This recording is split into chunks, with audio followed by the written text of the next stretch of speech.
Hello students, welcome back to our channel NCERT Malayalam. നമ്മളിന്ന് പഠിക്കാൻ പോകുന്നത് NCERT ക്ലാസ് 6 ഹിസ്റ്ററിയിലെ 4th ചാപ്റ്റർ ആയിട്ടുള്ള ഇൻ ദ ഏർലിയർ സിറ്റീസ് ആണ്. അപ്പോൾ അതിന് ഇൻട്രൊഡക്ഷനിൽ 2 കുട്ടികളുണ്ട്, നിങ്ങൾ കാണാൻ പറ്റുന്നുണ്ടാവും. 2 കുട്ടികൾ, ദാറ്റ് ഈസ് ദി ഹർപ്രീതും അതുപോലെ തന്നെ ജസ്പൽ എന്നാണ് അവരുടെ പേര്. അവർ ഫോട്ടോയിൽ കാണുന്ന പോലെ തന്നെ ടർബനൊക്കെ ഇട്ടിട്ടാണ്.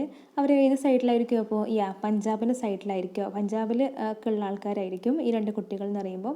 അവരിങ്ങനെ ക്രിക്കറ്റ് കളിച്ചുകൊണ്ടിരിക്കുകയായിരുന്നു അവരുടെ വീടിൻ്റെ പുറത്ത്. അപ്പോൾ എന്ത് സംഭവിച്ചാൽ കുറേ ആൾക്കാർ, the people were admiring the dilapidated old building that the children call the haunted house. അപ്പോൾ അവരെന്താ ചെയ്തതെന്ന് വെച്ചാൽ ആളുകളൊരു ഹോണ്ടഡ് ഹൗസ് പോലത്തെ ഒരു സ്ഥലത്ത്, അതായത് ഇടിഞ്ഞു പൊളിഞ്ഞ, ഡൈലാപ്പിഡേറ്റഡ് എന്ന് വെച്ചാൽ ഇടിഞ്ഞു പൊളിഞ്ഞ ഒരു ഓൾഡ് ബിൽഡിങ് അഡ്മയർ ചെയ്തുകൊണ്ടിരിക്കുകയായിരുന്നു ആളുകൾ. So look at the architecture said one of the men. അപ്പോൾ ആർക്കിടെക്ചർ നോക്കൂ, ഒരാൾ പറഞ്ഞു, ആ കൂട്ടത്തിലെ പീപ്പിളിൽ ഒരാൾ പറഞ്ഞു, ലുക്ക് അറ്റ് ദ ആർക്കിടെക്ചർ എന്ന് പറഞ്ഞു. Have you seen the fine wood carving? നിങ്ങൾ ഫൈനായിട്ട് വുഡിൽ കാർവ് ചെയ്ത് കണ്ടിട്ടുണ്ടോ? നല്ല വൃത്തിയിൽ വുഡിൽ തന്നെ കാർവ് ചെയ്തൊക്കെ കണ്ടിട്ടുണ്ടോ എന്ന് ചോദിച്ചു. Okay, we must write to the minister so that she makes arrangement to repair and preserve this beautiful house. So അവർക്ക് എന്തെങ്കിലും ലെറ്റർ, അതായത് ഗവൺമെൻറ്റിന് ലെറ്റർ ചെയ്തിട്ട് ആ ഒരു ബ്യൂട്ടിഫുൾ ഹൗസിനെ പ്രിസർവ് ചെയ്യണം എന്നായിരുന്നു വേറൊരാൾ പറഞ്ഞത്. Okay, so why they wondered would anybody interested the old run down house? ആർക്കെങ്കിലും ഇങ്ങനെ ഇൻട്രസ്റ്റ് ഉണ്ടാവും ഒരു പഴയ ഒരു വീടിന്? അങ്ങനെ ഒരു സംശയം ആർക്ക് വന്നു? ഈ ജസ്ബൽ ആൻഡ് ഹർപ്രീതിന് വന്നു. അവർ തികച്ചും കുട്ടികളാണ്. സോ അപ്പോൾ എന്താണ് ഈ ഓൾഡ് ഹൗസ്, അല്ലെങ്കിൽ എങ്ങനെയൊക്കെയാണ് ഈ പഴയ കാര്യങ്ങൾ സംരക്ഷിക്കുക, അതിനെ പറ്റിയൊക്കെ പഠിക്കാൻ വേണ്ടിയിട്ട് ദ സ്റ്റോറി ഓഫ് ഹാരപ്പയുടെ സ്റ്റോറി നമുക്ക് പഠിക്കാം. So very often all buildings have a story to tell. Nearly 150 years ago, when railway lines were being laid down for the first time in the Punjab, engineers stumbled upon the site of Harappa in present-day Pakistan. To them, it seemed like a mound that was rich a source of ready-made, high-quality bricks. So they carried off thousands of bricks from the wall of the old buildings of the city to build railway lines. So many buildings were completely destroyed. So എന്താണെന്ന് വെച്ചാൽ ഇവർ ഹാരപ്പയിൽ, അതായത് പഞ്ചാബിൽ ഒരുപാട് ആൾക്കാർ അല്ലെങ്കിൽ engineers ഇങ്ങനെ റെയിൽവേയിലെ lines ഇങ്ങനെ, അല്ലെങ്കിൽ റെയിൽവേയിലെ നമ്മൾ പറയുമല്ലോ, നമ്മൾ ആ ഇരുമ്പ് അതിങ്ങനെ ലൈൻസ് ഇങ്ങനെ ഉണ്ടാക്കുന്ന സമയത്ത് ഇവരെന്ത് ചെയ്തെന്ന് വെച്ചാൽ പെട്ടെന്ന് തന്നെ ഒരു പ്രത്യേക ടൈപ്പ് ഒരു ബിൽഡിങ്, ആ ബിൽഡിങ്ങിനകത്ത് എന്തുണ്ട്, കുറേ നല്ല ഹൈ ക്വാളിറ്റി ബ്രിക്സൊക്കെ കണ്ടിട്ടുണ്ടായിരുന്നു. അപ്പോൾ അവരെന്ത് ചെയ്തു, പിന്നെ അവസാനം ഈ ഹൈ ക്വാളിറ്റി ബ്രിക്സൊക്കെ എന്ത് ചെയ്യുന്നു, ഈ റെയിൽവേ ലൈൻസൊക്കെ ഉണ്ടാക്കാൻ വേണ്ടിയിട്ട് അവർ യൂസ് ചെയ്തിട്ടുണ്ടായിരുന്നു. So the buildings were completely destroyed. ചില ബിൽഡിങ്സൊക്കെ അതിൽ ചിലപ്പോൾ നല്ല രീതിയിൽ നശിച്ചിട്ടുണ്ടായിരുന്നു. അപ്പോൾ ഈ ഒരു ബിൽഡിങ്സിൽ ബ്രിക്സൊക്കെ എടുത്തതെന്ന് പറയുമ്പോൾ ഹാരപ്പയിൽ നിന്നാണ്. അത് പ്രസൻറ്റ് ഡേ പാകിസ്ഥാനാണ് ഈ ഹാരപ്പ എന്ന് പറയുന്ന സ്ഥലം. അങ്ങനത്തെ ഒരു ഇൻട്രൊഡക്ഷനാണ് കൊടുത്തിരിക്കുന്നത്. Then about 80 years ago, the archaeologists found the site and realized that this was one of the oldest cities in the subcontinent. So ഒരു 80 years മുന്നേയൊക്കെ ഇങ്ങനെ ആർക്കിയോളജിസ്റ്റ് നമ്മൾ ഫസ്റ്റ് ചാപ്റ്ററിൽ പഠിച്ചിട്ടുണ്ട്. അതായത് ഓൾഡ് ഒബ്ജക്റ്റിനെ കുറിച്ച് പഠിക്കുന്ന ആളെയാണ് നമ്മൾ. The study of old object is called archaeology, and the person who studies the about old object is known as the archaeologist. Okay, അപ്പോൾ ആർക്കിയോളജിസ്റ്റ് മനസ്സിലായി ഇതൊക്കെ പണ്ടത്തെ കാലത്തെ സബ് കോണ്ടിനെൻറ്റിലെ ഓൾഡസ്റ്റ് സിറ്റീസ് ആയിരുന്നു ഈ ഹാരപ്പ പോലത്തെ സ്ഥലങ്ങളൊക്കെ. As this was the first city to be discovered, all other sites from where similar buildings and other things were found were described as Harappan. Okay, അപ്പോൾ ഇതാണ് ഫസ്റ്റ് സിറ്റി ആയിട്ട് discover ചെയ്തതുണ്ട്. വേറെ സൈറ്റും അതുപോലെ തന്നെ ഈ സൈറ്റിൽ നിന്നുള്ള വേറെ ബിൽഡിങ്സിനൊക്കെ എന്ത് ചെയ്തു, അവരെന്ത് ചെയ്തു, ഹാരപ്പൻ എന്ന് പറഞ്ഞു. അതായത് ഈ ഹാരപ്പയുടെ പ്രദേശത്തിനടുത്തുള്ള സ്ഥലങ്ങളിൽ നിന്ന് കിട്ടിയ അല്ലെങ്കിൽ ഓരോ ബിൽഡിങ്സിനൊക്കെ അവരെന്ത് പറഞ്ഞു, ഹാരപ്പൻ എന്ന് പറഞ്ഞു. Okay, these cities developed about 4700 years ago. Harappan cities 4700 വർഷങ്ങൾക്ക് മുന്നേ ഉണ്ടായതാണ്. Okay, very often old buildings were pulled down to make for a new construction. Do you think it's important to preserve old buildings? അപ്പോൾ ഇപ്പോഴത്തെ കാലത്ത് എന്നൊക്കെ പറയുമ്പോൾ പഴയ ബിൽഡിങ്സൊക്കെ പൊളിച്ചിട്ട് പുതിയത് പണിയുന്ന കാലഘട്ടമാണ്. അപ്പോൾ നിങ്ങൾ വിചാരിക്കുന്നുണ്ടോ ഈ ഓൾഡ് ബിൽഡിങ്സിനെ നമ്മൾ പ്രിസർവ് ചെയ്യണം അല്ലെങ്കിൽ സംരക്ഷിക്കണം എന്ന് വിചാരിക്കുന്നുണ്ടോ? ഓഫ് കോഴ്സ് നമ്മൾ സംരക്ഷിക്കണം. എന്നാൽ മാത്രമേ നമുക്ക് പണ്ടുള്ള ആൾക്കാർ എവിടെയായിരുന്നു, എങ്ങനെയായിരുന്നു, എന്ത് തരത്തിലായിരുന്നു ജീവിച്ചതെന്നൊക്കെ മനസ്സിലാവുന്നത്. Okay, so moving on to the next, that is what was special about these cities. അപ്പോൾ ഈ സിറ്റീസിൻ്റെ സ്പെഷ്യാലിറ്റി എന്തായിരുന്നു?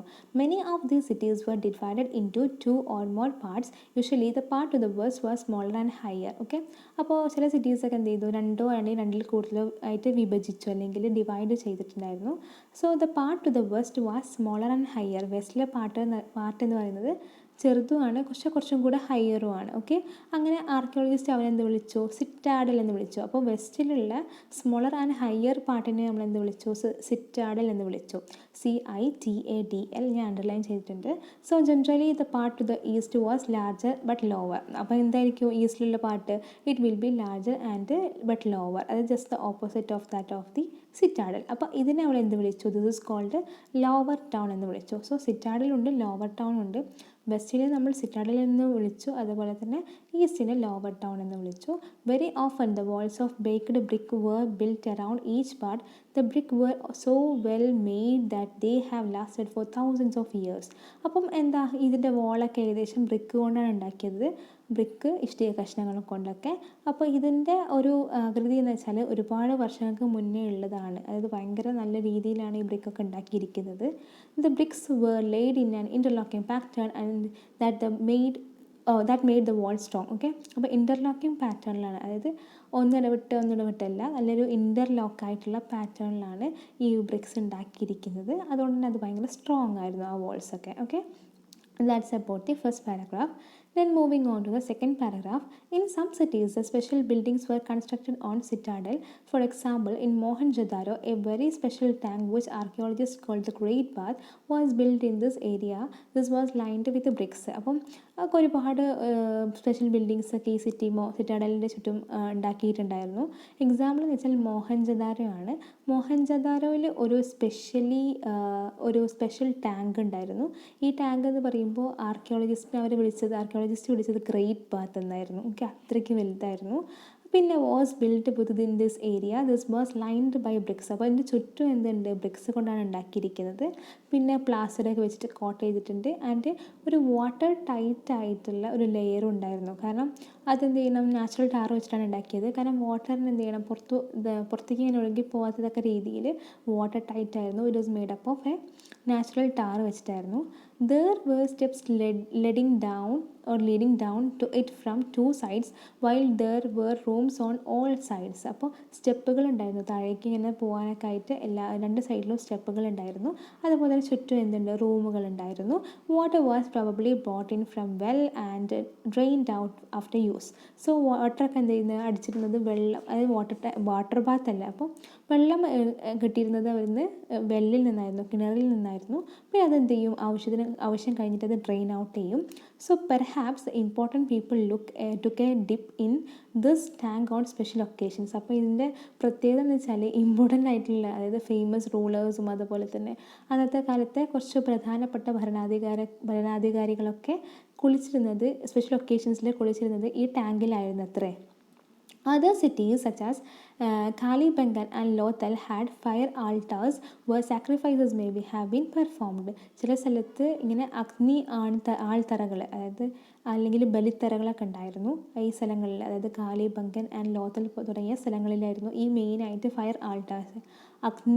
ആൾട്ടാർസ് എന്ന് വെച്ചാൽ ഇങ്ങനെ ബലിപീഠങ്ങൾ എന്നൊക്കെ പറയും. Okay, and some cities like Mohenjodaro, Harappa and Lothal had elaborate store houses. പക്ഷേ ഹാരപ്പയിലും ലോത്തലിലൊക്കെ മൊഹൻജദാരോയിലൊക്കെ ഉണ്ടായിരുന്നത് സ്റ്റോർ ഹൗസസാണ്, അതായത് സാധനങ്ങളൊക്കെ കീപ്പ് ചെയ്യുന്ന സ്റ്റോർ ഹൗസസ്. ഓക്കെ, അപ്പോൾ ഇതൊക്കെയാണ് കുറച്ചൊരു മാപ്പിൻ്റെ ഒരു പാട്ട് കൊടുത്തിട്ടുണ്ട്. അതിൽ ഹാരപ്പ കൊടുത്തിട്ടുണ്ട്, കാണാൻ പറ്റും, മൊഹൻജദാരോ കാണാൻ പറ്റും. അപ്പോൾ നമ്മൾ പറഞ്ഞു ഹാരപ്പ ഇപ്പോൾ എവിടെയായിരുന്നു? പ്രസൻറ്റ് പാകിസ്ഥാനിലായിരുന്നു. Okay, so houses, drains and സ്ട്രീറ്റ്സിനെ കുറിച്ച് പറയുകയാണ്. അവിടുത്തെ ഹൗസസ് എങ്ങനെയായിരുന്നു, ഡ്രെയിനുകൾ എങ്ങനെയായിരുന്നു, അതുപോലെ തന്നെ സ്ട്രീറ്റുകൾ എങ്ങനെയായിരുന്നു. Generally the houses were either 1 or 2 storied high with rooms built around a courtyard. Most the houses had a separate bathing area and some had wells to supply water. So ഹൗസസിനെ പറ്റി പറയുകയാണെങ്കിൽ, houses എന്ന് പറയുമ്പോൾ ഒന്നോ അല്ലെങ്കിൽ ഒന്നിൽ കൂടുതലോ storeyed ആയിരിക്കും, അതായത് നിലകളുണ്ടാവും. അത് കുറച്ചുകൂടി ഹൈറ്റിലായിരിക്കും, അല്ലെങ്കിൽ കുറച്ച് ഹൈറ്റുള്ള രീതിയിൽ, ഇപ്പോഴത്തെ 2 നില വീടൊക്കെ പോലെ തന്നെയായിരുന്നു. പിന്നെ ബിൽഡിങ്സ് എന്നൊക്കെ പറയുമ്പോൾ കോർട്ട്യാർഡ്, അതായത് നടുമുറ്റം അല്ലെങ്കിൽ മുറ്റത്തിന് ചുറ്റുമായിരിക്കും ബിൽഡിങ്സ്, ഇങ്ങനെ റൂംസൊക്കെ ഉണ്ടാക്കിയിരിക്കുന്നത്.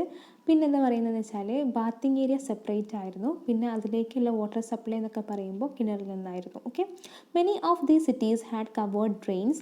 Notice how carefully these were laid down. Okay, കുറേ സിറ്റീസിലും എന്താ ഡ്രെയിനേജുകൾ അല്ലെങ്കിൽ ഡ്രെയിൻസ് ഉണ്ടായിരുന്നു, അല്ലെങ്കിൽ ഇങ്ങനെ ചാലുകൾ പോലത്തെ സാധനങ്ങൾ ഉണ്ടായിരുന്നു. അതെന്ന് പറയുമ്പോൾ സ്ട്രെയിറ്റ് ലൈനുകളിലായിരുന്നു ലേ ഡൗൺ ചെയ്തിട്ടുണ്ടായിരുന്നത്. Although you cannot see it each drain had a gentle slope so that water could flow through it. അപ്പം ഡ്രെയിനുകളുടെ പ്രത്യേകത എന്ന് പറയുമ്പോൾ ഡ്രെയിനുകളൊക്കെ സ്ലൈറ്റ്ലി സ്ലാൻഡിങ് ആയിരുന്നു. അതുകൊണ്ട് എന്ന് വെച്ചാൽ പെട്ടെന്ന് തന്നെ വെള്ളം എന്ത് ചെയ്യും, ഇങ്ങനെ പോയിക്കൊണ്ടേയിരിക്കും.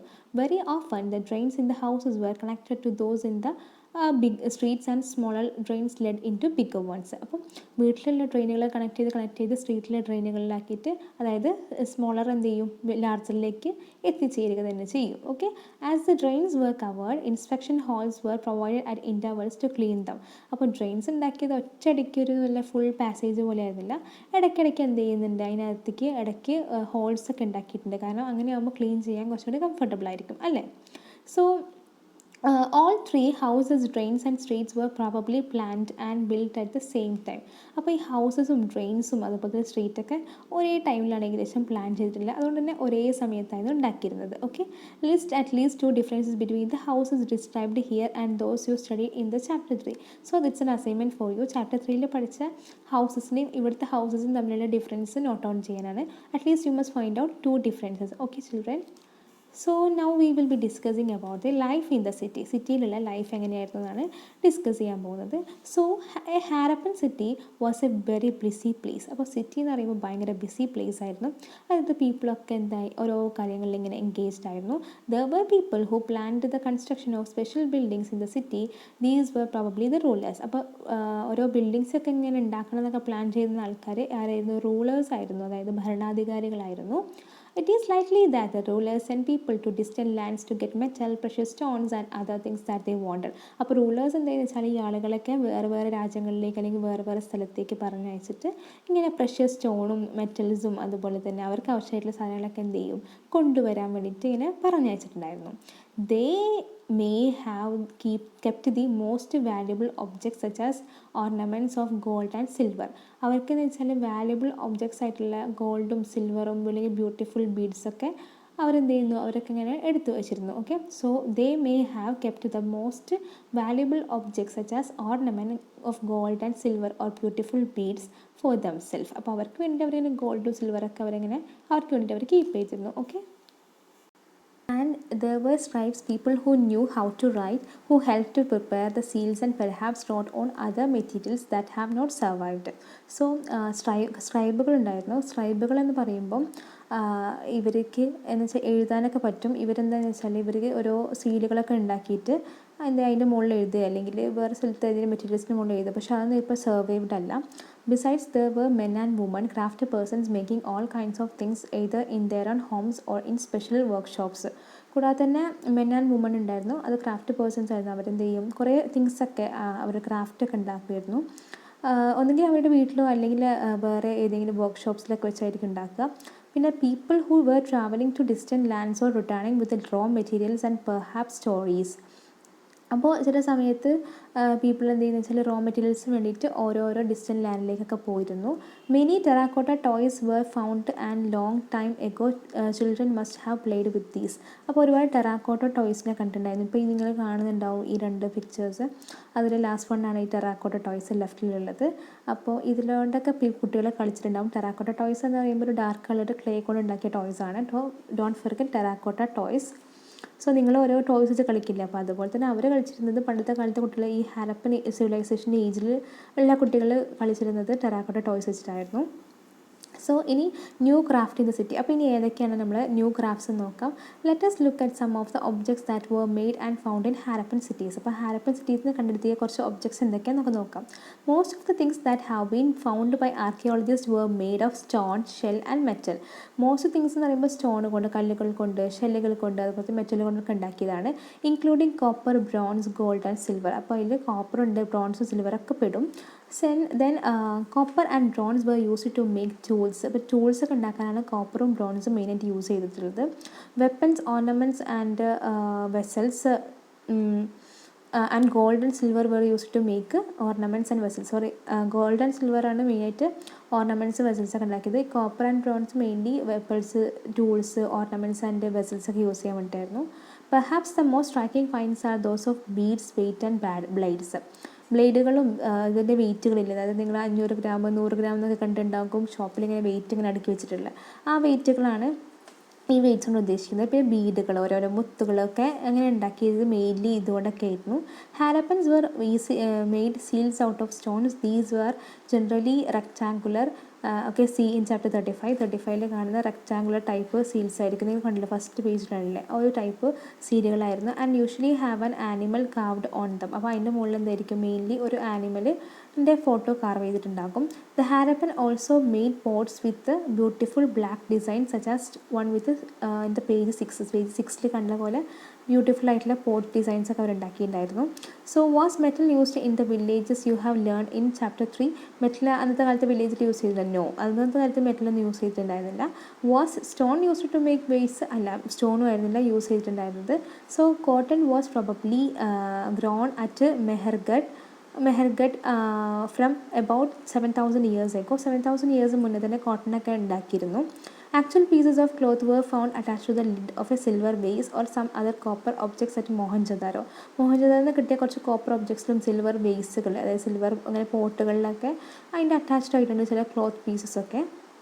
ഇനി archaeologist were found spindle holes, അതായത് ആർക്കിയോളജിസ്റ്റ് സ്പിൻഡിൽ ഹോൾസ് കണ്ടെത്തിയിട്ടുണ്ട്. അപ്പോൾ എന്താ നമുക്ക് നോക്കാം. അതിന് പിന്നെ which is made up of terracotta and faience, അതായത് ഈ സ്പിൻഡിൽ ഹോൾസ് എന്ന് പറയുമ്പോൾ ടെറാക്കോട്ട ആൻഡ് ഫിയാൻസി കൊണ്ട് ഉണ്ടാക്കിയതാണ്.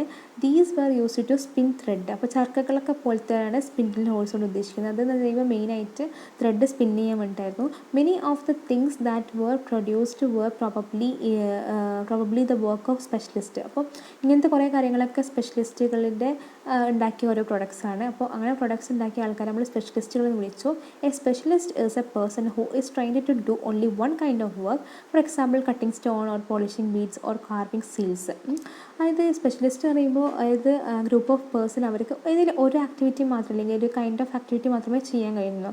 ഒന്നുകിൽ അവരെന്ത് ചെയ്യുന്നത് വെച്ചാൽ ഇങ്ങനെ കട്ട് ചെയ്യും, സ്റ്റോൺ കട്ട് ചെയ്യും, അല്ലെങ്കിൽ അവരെന്ന് വെച്ചാൽ ഇങ്ങനെ ബീഡ്സൊക്കെ ഇങ്ങനെ പോളിഷ് ചെയ്യും, അല്ലെങ്കിൽ അവരിങ്ങനെ സീലൊക്കെ കാർവ് ചെയ്യും. ഏതെങ്കിലുമൊക്കെ ഒരു ജോബായിരിക്കും.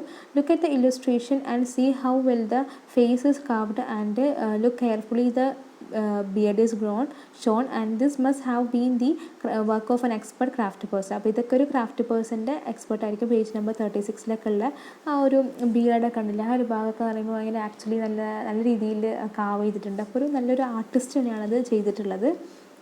So in search of new materials, in search of raw മെറ്റീരിയൽസിൻ്റെ സെർച്ചിന് വേണ്ടിയിട്ട്. അപ്പോൾ ഓരോന്നിനും വേണ്ട റോ മെറ്റീരിയൽ വേണം, അത് ഉപയോഗിക്കാൻ വേണ്ടിയിട്ടുള്ള ഇൻഗ്രീഡിയൻസ് നമ്മൾ റോ മെറ്റീരിയൽ എന്ന് പറയും. Raw materials are the substances that either found naturally, അതായത് ഇപ്പോൾ വുഡായിട്ടോ ഓറുകളായിട്ടൊക്കെ നാച്ചുറലി ഉണ്ടായതോ അല്ലെങ്കിൽ എന്ത് ചെയ്യുക, അത് ഫാമേഴ്സോ ഹേർഡേഴ്സൊക്കെ ഉണ്ടാക്കിയതാവാം. അതാണ് റോ മെറ്റീരിയൽസ്. ഞാൻ അണ്ടർലൈൻ ചെയ്യാൻ വിട്ടുപോയതാണ്, അപ്പോൾ നിങ്ങൾ എന്തായാലും പഠിക്കണം. These are then processed to produce finished goods. അതങ്ങനെ പ്രോസസ്സ് ചെയ്തിട്ട് ഫിനിഷ്ഡ് ഗുഡ്സ് ആയിട്ട് ഇങ്ങനെ ഉണ്ടാക്കുന്നതാണ്. പിന്നെ പറയുന്നത് വെച്ചാൽ for example the cotton produced by the farmers, it is raw material that is process to make clothes ഒക്കെ ഉണ്ടാക്കാൻ വേണ്ടിയിട്ട് ഈ കോട്ടൺ എന്നൊക്കെ പറയുന്നത് റോ മെറ്റീരിയലാണ്. While some of the raw materials that the Harappans use to were available locally many items such as copper, tin, gold, silver and precious സ്റ്റോണൊക്കെ ഇങ്ങനെ ഇതൊക്കെ raw materials ആണ്. ഒക്കെ ഡിസ്റ്റൻറ്റ് പ്ലേസിൽ നിന്ന് കിട്ടിയതാണ്. Okay, the Harappans probably got copper from present day Rajasthan. Harappans സാധാരണ copper ഇന്നത്തെ രാജസ്ഥാനിൽ നിന്നാണ് ഇങ്ങനെ അവർക്ക് കിട്ടിയത്. കോപ്പറൊക്കെ കിട്ടിയത് ഇന്നത്തെ പ്രസൻറ്റ് ഡേ രാജസ്ഥാനാണ്. And even from Oman in West Asia. അപ്പോൾ ഒമാനിൽ നിന്നൊക്കെ കിട്ടിയിട്ടുണ്ട്. Which was mixed with copper to produce bronze. അപ്പം കോപ്പറും അതുപോലെ തന്നെ ഈ പറഞ്ഞ ബ്രോൺസും കൂടെ മിക്സ് ചെയ്തിട്ട്, ടിന്നും ബ്രോൺസും കൂടെ ഒക്കെ മിക്സ് ചെയ്തിട്ട് അവരെന്ത് ചെയ്തു, ടിൻ പ്ലസ് ബ്രോൺസ് ഗീവ്സ് ടിന്നും അതുപോലെ തന്നെ കോപ്പറും കൊണ്ട് മിക്സ് ചെയ്തിട്ട് അവർക്ക് ബ്രോൺസ് ഉണ്ടാക്കി. അപ്പോൾ ടിൻ ആൻഡ് കോപ്പർ മിക്സ് ചെയ്തിട്ട് അവർ ബ്രോൺസ് പ്രൊഡ്യൂസ് ചെയ്തിട്ടുണ്ടായിരുന്നു. May you have brought from present day Afghanistan and Iran. Okay, ഇതൊക്കെ ഇപ്പോഴത്തെ അഫ്ഗാനിസ്ഥാൻ, ഇറാൻ പോലത്തെ സ്ഥലങ്ങളിൽ നിന്ന് ഉണ്ടായത് അല്ലെങ്കിൽ വാങ്ങിയത് അല്ലെങ്കിൽ റോ മെറ്റീരിയൽസ് സെർച്ച് ചെയ്തതാണെന്ന് തോന്നുന്നു.